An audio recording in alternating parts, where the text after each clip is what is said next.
हामीलाई पीर्तमोड जवान इसाई संगतिका भाइ बहिनीहरूले एउटा ठुलो टोकन अफ लभ तयारी गर्नुभएको छ र करिश्मा बहिनीलाई म अगाडि बोलाउँछु। उहाँको हातबाट त्यसलाई लिनुहुनेछ। त्यसै गरिकन अहिले मेची नगरबाट पनि उहाँहरूले एउटा तयारी गरेर ल्याउनु भएको छ। मेची नगर अध्यक्ष पास्टर राजु खड्कालाई म अगाडि बोलाउँछु र उहाँले पनि त्यो टोकन अफ लभ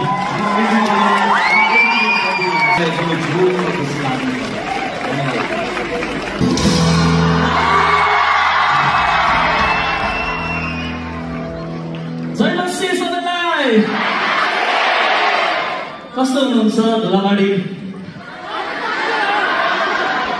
बाटो मात्र होइन, मलाई थाहा छ त धेरै टाढा टाढाबाट पनि आउनु भएको छ र परमेश्वरलाई महिमा भएको होस्। धेरै धेरै धन्यवाद छ तपाईँहरू यसरी समय निकालेर सहभागी हुनलाई आउनु भएको छ। हामी एकदमै खुसी छ। एडिटिएस टिम सोजर्नर्स काठमाडौँबाट धेरै महिनादेखि अभ्यासरत प्रार्थना सहित आजको यो माहौल, आजको यो मोमेन्टको लागि परमेश्वरलाई धन्यवाद होस्। यो कुरा हुन सकेको छ। हामी सबैजनालाई ताली बजाइदिउँ एकपल्ट।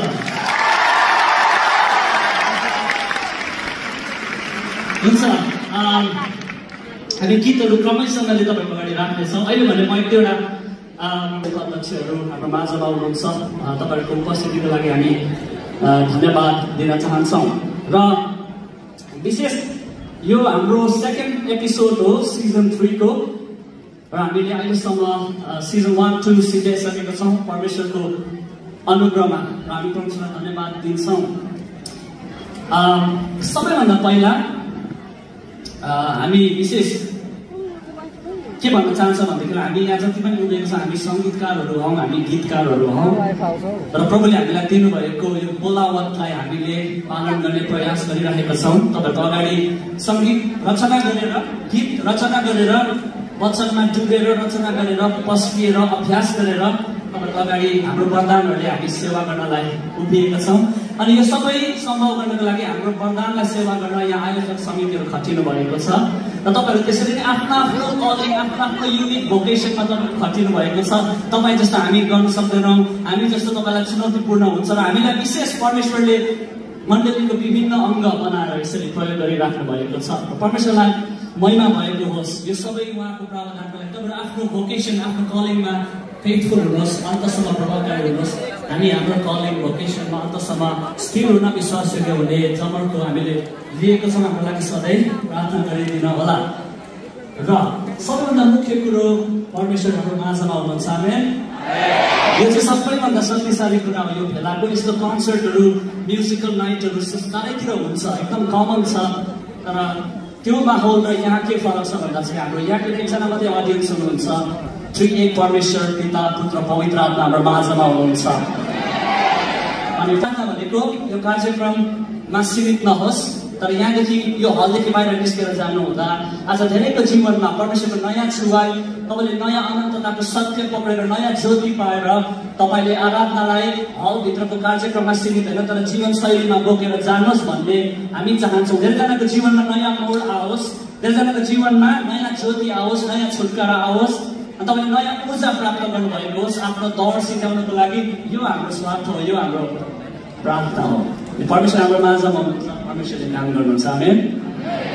यो समय हामी सबैजना सक्छौँ भने खडा भएर विश्वासको सारलाई हामी सबैजनाले सँगै पढ्नेछौँ। 1, 2, 3। म विश्वास गर्दछु एक परमेश्वर सर्वशक्तिमान पिता, स्वर्ग र पृथ्वी सृष्टि गर्नुहुनेका अनि उहाँका एकमात्र पुत्र येशू ख्रीष्ट हाम्रा प्रभुमाथि जो पवित्र आत्माद्वारा गर्भधारण हुनुभयो, अन्य मरियमदेखि जन्म लिनुभयो, जसले पन्टियस पिलातुसको अधिकारमा क्रुसमा टाँगिएको मर्नुभयो अनि गाडिबाट मृत्यु भयो, स्वर्गमा चढै जानुभयो।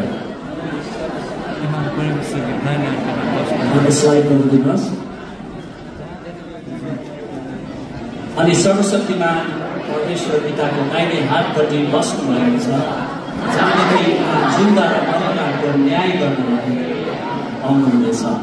म विश्वास गर्दछु पवित्र आत्मामाथि, पवित्रको सम्पत्तिमाथि, शरीरको पुनरुत्थानमाथि, अचम्बरी जीवनमाथि। आमेन। हुन्छ हाम्रो टेक्निकल टिमसँग भरे अलग्गै मिटिङ हुन्छ तर जे होस् हामीले हाम्रो विश्वासलाई हामी यो विश्वास गर्छौँ ख्रीष्ट आउनुभयो वचन अनुसार ख्रीष्ट मर्नुभयो वचन अनुसार ख्रीष्ट बौरी उठ्नुभयो वचन अनुसार ख्रीष्ट स्वर्गरोहण भयो वचन अनुसार र ख्रीष्ट फेरि आउँदै हुनुहुन्छ वचन अनुसार आमेन यो आशामा हामी बसेका छौँ तपाईँहरू बसिदिन सक्नुहुन्छ पहिलो तिमोथी 6:11 देखि 15 सम्म तपाईँहरूको माझमा पढिदिन चाहन्छु मलाई थाहा छ यहाँ हलभित्र एकदम गरम छ तपाईँहरू पङ्खा चलाइराख्नु भएको छ हातमा है र ध्यान दिनु र फोकस गर्नु चाहिँ यति बेला अलमोस्ट इम्पोसिबल हो तर पनि हामीले हाम्रो हृदयलाई तयार गर्नको लागि विशेष परमेश्वरलाई आदर होस् भनेर विशेष प्रभु येशूको भक्ति श्रद्धा हाम्रो माझमा होस् भनेर हामी केही क्षण धैर्य धारण गरेर यी कुराहरू सुन्नेछौँ पहिलो तिमोथी 6:11 देखि 15 यसले लेखिएको छ तर परमेश्वरका जन तिमीले ती सबै त्याग र धार्मिकता भक्ति विश्वास प्रेम स्थिरता र नम्रताको लक्ष्य राख विश्वासको उत्तम लडाईँ लड अनन्त जीवन पक्रिराख यसैमा तिमीलाई बोलावट भएको थियो जब तिमीले धेरै साक्षीहरूका उपस्थितिमा तिम्रो विश्वासको असल साक्षी दिएका थियौ सबै थोकलाई जीवन दिनुहुने परमेश्वर र पन्तियस पिलातसको अगाडि असल गवाही दिनुहुने येशू ख्रीष्टको सामने म तिमीलाई आदेश दिँदैछु कि प्रभु येशू ख्रीष्ट देखा नपरुन्जेल यस आज्ञालाई कलङ्क र अपवादबाट अलग राख अनि धन्य र सर्वोच्च राजाहरूका महाराजा प्रभुका महाप्रभुले उचित समयमा ख्रीष्टको आगमनलाई प्रकट गराउनेछ आमेन यसबाट म छोटकरीमा 3वटा पोइन्ट्सहरू अगाडि राख्न चाहन्छु किनभने यहाँ धेरै जवानहरू छ धेरै टिनेजर्सहरू हुनुहुन्छ अनि हामी यस्तो समयमा जिउँछौँ जवान टिनेज है त्यो एज ग्रुपको मान्छेहरू सबैभन्दा धेरै शैतानको आक्रमणभित्र है परेको अवस्थाहरू छ यसकारणले हामी बिउजन जाग्न र हामी को हौ भनेर फेरि आफैलाई चिन्न एकदमै जरुरी छ यो समयहरूमा सो यो पढिएको खण्डबाट 3वटा कुरालाई राख्न चाहन्छु पहिलो चाहिँ अहिले भर्खरै पढेको खण्डमा आर्मी पुलिस है विशेष गरी मिलिटरीमा चलाउने जुन प्रकारको हुकुम र कमान्ड हुन्छ हामीलाई थाहा छ मिलिटरी आर्मी सेक्टरमा कमान्ड एकपल्ट सिनियरले दिएपछि त्यो फाइनल हो है अनि यहाँनिर पावलले त्यही हिसाबको कम्प्रोमाइज नहुने खालके अख्तियारमा पावलले यहाँ आज्ञा दिइराखेको हामी पाउँछौँ है मिलिटरी कमान्ड तिमोथीलाई जसलाई उसले मण्डली सुम्पेर जान लागेको छ अन्तिम चिठीहरूमा पर्छ यो तिमोथी अनि पावलले यहाँ के भन्दैछ भनेदेखिलाई म तिमीलाई कडा आज्ञा दिन्छु कि तिमीले मैले भनेको कुरो यो आज्ञालाई तिमीले अन्तसम्म कायम राख अपवाद बिना अनि आज्ञा चाहिँ के रहेछ भनेदेखिलाई तर परमेश्वरका जन तिमीले यो सबै त्याग के त्याग भन्दा हामी माथि हेऱ्यौँ भने पैसाको लोभ संसारको लोभ संसारको अभिलाषाहरूको एडिक्सन संसारको चिजबिज कम्फर्टको नशा संसारको रङ्गी चङ्गी र त्यसले दिने डोजहरूको नशालाई त्याग पैसाको मोहलाई त्याग अनि के गर अरे नम्बर 1 धार्मिकता भक्ति विश्वास प्रेम स्थिरता र नम्रताको तिमीले लक्ष्य राख है र तपाईले म जवानहरू जतिजना पनि यहाँ छौँ तपाईहरुले मैले हाम्रो आँखाहरू घुमाएर ख्रीष्टलाई नजिकबाट जोडले अझै गम्भीर रूपमा हेर्न एकदमै आवश्यक छ दिनहरूमा तर हामी यस्तो समयमा जिउँछौँ कि हाम्रो ध्यानहरू 30 सेकेन्ड 60 सेकेन्ड्सको भाइरल भिडियोहरूले हाम्रो ध्यानहरूलाई खाइसकेको छ अनि हामी फोकस गर्न सक्दैनौँ वचनमा जरा गाड्नको लागि टाइम चाहिन्छ कुनै पनि चाहिँ बिउ फुटेर जरा आउनको लागि टाइम लाग्छ तर हामी चाहिँ यस्तो समयमा जिउँछौँ अहिले हाम्रो जरा छैन धेरै जवानहरूको है हामी होरेर कुद्छौँ हामी आमेली लेखेर चिप्लोछौँ सोसियल मिडियामा तर हाम्रो जरा वचनमा गाडिएको छैन अनि हामीले यो समयहरूमा चाहिँ पावलले भन्दैछ यसो फोन हेरेर फेसबुक खोलेर इन्स्टाग्राम रिल हेरेर अरूको जीवनसँग आफ्नो जीवनलाई दाँजेर अनि त्यसले यस्तो गरेछ अब म त्योभन्दा अर्को यसरी गर्छु भनेर गलत निर्णयहरू अपरझट अचानक लापरवाही जताभावी उछिचेको निर्णयहरू हाम्रो रहरहरूले उब्जाएको निर्णयहरूबाट बाँचेर सोसियल मिडियाको रङ्गीचङ्गीलाई हेरेर आफूलाई दाँजेर निराश हुनु छोडेर अनि संसारलाई हेरेर म पनि त्यसै गर्छु भनेर प्रभुलाई उछिनेर निर्णयहरू लिएर आफ्नो जीवन बर्बाद नगर यी सबै त्यागहरूले भन्दछ तर तिमी चाहिँ धार्मिकता प्रेम स्थिरता नम्रतामा तिमी बढ्नुपर्छ जो चाहिँ संसारमा त्यति प्रचलित छैन तर परमेश्वरले चाहनु भएको चाहिँ यो आमेन। यसको लागि पावलले तिमोथीलाई अनि हामी सबैजनालाई उसले यहाँनिर आह्वान गरिरहेको छ। उसले के भन्छ भनेदेखिलाई तिम्रो विश्वासको उत्तम लडन त लड। प्रिय भाइ बहिनीहरू, म तपाईँलाई भन्न चाहन्छु विश्वास चाहिँ लडन त हो, विश्वास चाहिँ ब्याटल हो। विश्वास चाहिँ सोफामा लडेर अब विश्वास गरेर स्वर्गको टिकट पाए भनेर सुन्ने जीवन होइन। तर बाइबलले के भन्छ विश्वासलाई अन्तसम्म बचाइराख, अन्तसम्म स्थिर बस है। Faith is a battle. Of course प्रभु येशूले हामीलाई के भन्नुभएको छ, जतिजना थाकेको छ आऊ म विश्राम दिन्छु। तर प्रभुले दिने विश्राम चाहिँ कस्तो हो त? कोठाको फेभरेट कुनामा गएर रिल हेर्ने विश्राम होइन, तर प्रभुले कस्तो विश्राम दिनुहुन्छ? मेरो जुवा बोक। परमेश्वरले काम नै दिनुहुन्छ, तर त्यो चाहिँ अर्कै काम हो। त्यो फलदायक, त्यो अर्थपूर्ण काम हो। त्यो कामले अनन्ततामा फल फलाउँछ। प्रभुको जुवालाई बोक्न हामी बोलाइएका छौँ। पावलले भन्छ फेथ इज अ ब्याटल। अन्तसम्म तिमीले लडन त लड्नुपर्छ। सो म तपाईँलाई भन्न चाहन्छु हाम्रो विश्वासलाई निराश गर्न अनेक कुराहरू हाम्रो कदम कदममा छन्। तपाईँले मैले क्रिस्टलाई हेरेर अन्तसम्म स्थिर रहनु चाहिँ ठुलो जित हो। धेरैजना 6 महिनाको लागि रिभाइभल हुन्छ, धेरैजना यो 2 घन्टा कार्यक्रमभित्र रिभाइभल हुन्छ, धेरैजना 5 वर्षको लागि रिभाइभ हुन्छ। तर वचन अनुसार हेऱ्यो भने अन्तसम्म जो स्थिर रहँदैन ऊ जति नै वर्ष बिचमा रिभाइभ भए पनि फाइदा केही छैन। खास रिभाइभल भनेको चाहिँ अन्तसम्म स्थिर हुनु हो। आमेन। त्यसको लागि चाहिँ बोलाउनु भएको। त्यस कारणले गर्दा लडाइँ भनेपछि त्यहाँ हार र जित हुन्छ, एउटाले जित्छ अर्कोले हार्छ। त्यस कारण तपाईँ सतर्क दाँठो रहनु पर्यो। Fight your battle of faith. जवानहरूलाई तपाईँहरू म भन्न चाहन्छु तपाईँहरू प्ले ग्राउन्डमा होइन, तपाईँहरू ब्याटल ग्राउन्डमा हुनुहुन्छ है। अनि चर्च चाहिँ सिनेमा हल होइन, चर्च चाहिँ जिम हो, जहाँनिर हामी आफैलाई तयार गर्छौँ लडाइँको लागि र अन्तसम्म स्थिर हुनुको लागि। तपाईँलाई म आह्वान गर्न चाहन्छु। तपाईँलाई गिदोनलाई परमेश्वरले लडाइँको लागि पठाउँदै गर्दा लास्टमा कतिजना मात्रै सेना रह्यो? त्यत्रो 32,000 होइन, लास्टमा 300 जना मात्रै रह्यो। एउटा ठाउँमा तपाईँले पाउनुहुन्छ कि परमेश्वरले गिदोनलाई सेना छान्नु लाउँदा पानी कसरी खान्छ त्यो हिसाबले छान्नु। अनि त्यहाँनिर एउटा ग्रुपले के गर्छ, घोडा टेकेर हात चाहिँ मुखमा लगेर यसरी पानी पिउँछ। त्यो सबै ग्रुप लडाइँबाट रिजेक्ट, परमेश्वरले घर पठाइदिनुहुन्छ। तर जसले चाहिँ कुकुरले जस्तै जिब्रो पानीमा लाएर पानी खान्छ उनीहरूलाई चाहिँ लडाइँमा रिक्रुट गरेको छ। किनभनेदेखिलाई जसले हातले पानी खायो उनीहरूले के गरे भन्नुहोस् त, उनीहरूले सबैभन्दा खतरनाक काम गरे लडाइँमा, आफ्नो हतियार बिसायो। जसले हतियार बिसाउँछ, हतियार राखेर पुरा क्लास मेटाउनुपट्टि उनीहरू लाग्यो। हामी चाहिँ ब्याटल ग्राउन्डमा छौँ एभ्री डे। जुन दिन तपाईँ हतियार बिसाउनुहुन्छ तपाईँ आक्रमणमा पर्नुहुन्छ। We are in a battle every day. यो हामीले याद गर्नुपर्ने हुन्छ। अदरको बगैँचाको माहौल हरेक दिन हाम्रो जीवनमा आउँछ। कि परमेश्वरलाई छानौँ कि संसारलाई छानौँ। तर त्यहाँनिर लडेर जिब्रोले पानी चाट्नेहरूले चाहिँ के गर्यो? हतियार छोडेन, हतियार चाहिँ हातमै छ। उनीहरूले हतियार पिसाएन। त्यस कारणले गर्दाखेरि जवानहरू डोन्ट ले your swords, your weapons on the ground. अन्तसम्म स्थिर हुनलाई, लडाइँ जित्नलाई तपाईँहरूले हतियार पक्रेर तातो भएर सतर्क भएर हामी जिउनु पर्ने हुन्छ। आमेन। त्यस कारणले फर्किनुहोस्। यो कार्यक्रम त सकिन्छ, अब सुरु भयो, अब एकछिनमा सकिन्छ, तर आराधना सकिँदैन। आमेन। कार्यक्रम सकिन्छ, आराधना त यो हलदेखि बाहिर निस्केपछि सुरु हुन्छ। म जहिले पनि भन्छु आराधक चाहिँ चर्चमा पस्नुभन्दा अगाडि र चर्च सकेपछि घर जाँदै गरेको मान्छे चाहिँ आराधक हो। चर्चभित्र हामीलाई किसिम गर्न आउँछ है। तर तपाईँको आराधना चाहिँ हप्ताभरि परमेश्वरले त्यो हतियार नबिसाएको लडाकु तपाईँलाई हेर्न चाहनुहुन्छ। आमेन।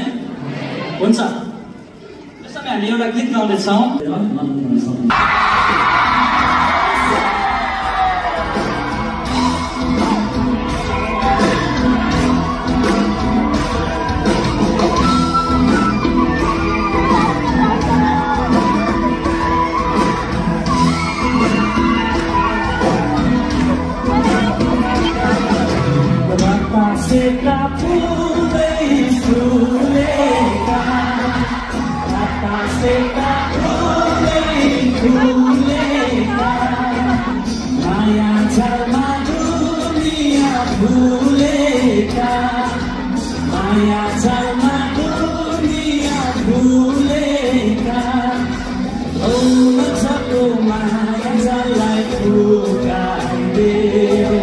Oh,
थाहा छैन हामीलाई एकदमै अनिश्चिततामा हामी जिइरहेका छौँ तर पनि यो छोटो समयमा यो अनिश्चितताको जीवनमा पनि प्रभुको सम्झना गर्नुपर्ने कुराहरू यहाँ छ। म यहाँ पढ्नेछु तपाईँहरूको बिचमा तपाईँहरूको माझमा भजन सङ्ग्रह 103 त्यसको 14 देखि 16 सम्म तपाईँहरूले टिप्नुभयो हुन्छ है त। भजन सङ्ग्रह 103 त्यसको 14 देखि 16 सम्म यसरी लेखिएको छ, किनभने उहाँ जान्नुहुन्छ हाम्रो सृष्टि कसरी भएको, हामी धुलो मात्र हौ भनी उहाँ सम्झनुहुन्छ। मानिसको आयु त घाँसको आयु जतिकै छ, मैदानको फुल चाहिँ त्यो ढकमक्क फुल्दछ अनि बतास त्यस फुलमाथि भएर जान्छ र त्यो बिग्रन्छ। आखिरमा हेर्नुहोस् है र देशको ठाउँले पनि त्यसको याद गर्दैन। अनि आज हामी संसारमा छौँ, संसारका धेरै कुराहरूले हामीलाई भुलाउँदछन्। हामीले हाम्रो सृष्टिकर्ताको सम्झना गर्नुपर्ने, याद गर्नुपर्ने हामीलाई भुलाउँछ। अनि यतिसम्म भुलाउँछ कि हाम्रो यो शरीर, यो जीवन चाहिँ अनिश्चित छ। यो अनिश्चितताको समयमा हामीले आफ्नो सृष्टिकर्तालाई सम्झनु पर्ने कुरा यो हामीलाई भुलाइदिन्छ संसारको कुराहरूले। आखिरीमा अहिले पढेको आखिरी खण्डमा के गर्छौँ, के भनेको छ भन्दाखेरि हामीले जेसुकै गरौँ होइन, हामी अहिले छौँ भरेमा आउन सक्छौँ। अनि आखिरमा के भन्छ, त्यसको ठाउँले पनि त्यसको याद गर्दैन। देख्नुभयो आज हामी जवानहरू छौँ, हामीलाई धेरै धनी हुनु मनपर्छ, धेरै पढे लेखेकोहरू हुनु मनपर्छ, धेरै उच्च ठाउँमा गएको बुढीको हामीलाई मनपर्छ। हामीहरूको अभिभावकले पनि त्यही चाहनुहुन्छ, उन्नति गरोस्, प्रगति गरोस्। तर ती सबैको बिचमा हामीले हाम्रो सृष्टिकर्तालाई राखेका छौँ कि छैनौँ? सृष्टिकर्ताको योजनालाई हामीले हाम्रो जीवनमा बुझ्न चाहिरहेका छौँ कि छैन? त्यो ठुलो कुरा हो। अनि यस कारणले यहाँनिर आज भनिएको कुरा, हामी जवान छौँ, हामीले हाम्रो जीवनलाई बुझ्नु आवश्यक छ। भजन लेखक दाउद राजाले बताउनुहुन्छ कि परमेश्वरलाई हाम्रो अवस्था सबै थाहा छ, हामी कसरी बनिएका हौँ र हामी के हौँ। अनि यो